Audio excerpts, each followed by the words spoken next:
किसी ने एकदम सही बात कही है कि इंसान जब गलत काम करने जाता है तो आगे देखता है, पीछे देखता है, लेफ्ट देखता है, राइट देखता है, बस ऊपर देखना भूल जाता है।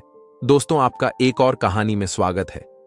एक समय की बात है, एक महात्मा जी जो अपने शिष्य के साथ भ्रमण पर निकले हुए थे, वे एक गांव से दूसरे गांव जाते, एक शहर से दूसरे शहर जाते। यही उनका रूटीन था। भ्रमण पर निकले हुए थे, जहां रुक जाते थे, शाम में वहां प्रवचन करते थे। महात्मा जी ज्यादा बात नहीं करते थे, उन्हें शांत रहना पसंद था। उनका जो शिष्य था वह दुनियादारी की बातों को जानने में बड़ा रुचि रखता था, दूसरे की जिंदगी में ताका झांकी करने में यकीन रखता था, लोगों से ज्यादा बात करना उसे पसंद था। महात्मा जी को यह सब पसंद नहीं था।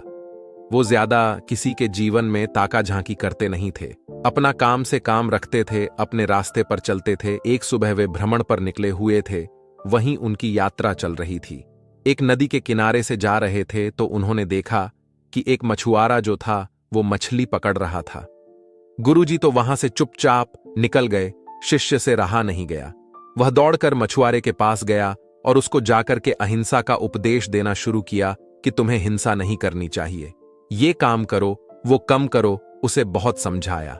मछुआरे ने शुरू में रिएक्ट नहीं किया, शुरू में ज्यादा बोला नहीं, लेकिन जब वह शिष्य बोले ही जा रहा था, ज्ञान पर ध्यान दिया जा रहा था, तो मछुआरे को उस पर गुस्सा आ गया। दोनों के बीच में बहस होना शुरू हो गई। मछुआरे ने कहा, मेरा काम है, मुझे अपना काम करने दो, तुम कौन होते हो बीच में बोलने वाले। धीरे धीरे बहस बढ़ती गई और झगड़ा शुरू हो गया। महात्मा जी ने पीछे पलट करके देखा, उन्हें अपने शिष्य की आदत मालूम थी।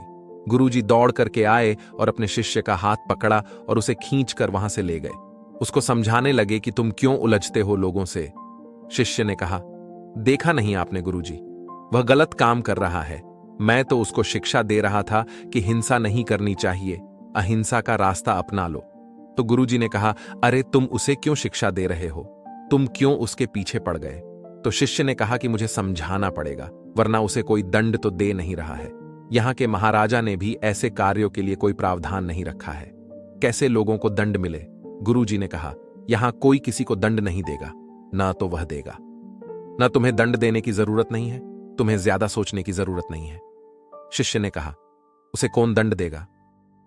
गुरुजी ने कहा, जिसे दंड देना है वह बस समय आने पर वह अपना फैसला सुना देता है। हमें इस पचड़े में पड़ने की जरूरत नहीं है, हमें झगड़ा करने की जरूरत नहीं है। अब शिष्य चुप हो गया। गुरुजी ने जो बात अपने शिष्य को समझाई थी, ज्यादा नहीं बोलना है। इस बात को 2 साल बीत गए।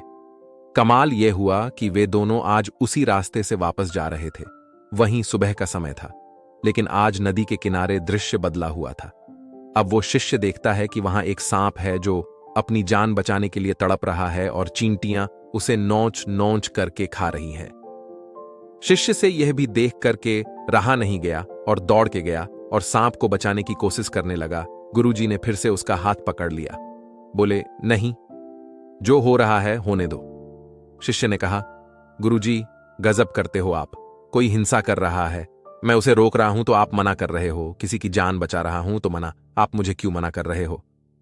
गुरुजी ने कहा, मैंने कहा था ना, वो अपना फैसला सुनाता है, उसे अपना फैसला सुनाने दो। तुम्हें याद है, आज से 2 साल पहले हम यहीं से निकले थे।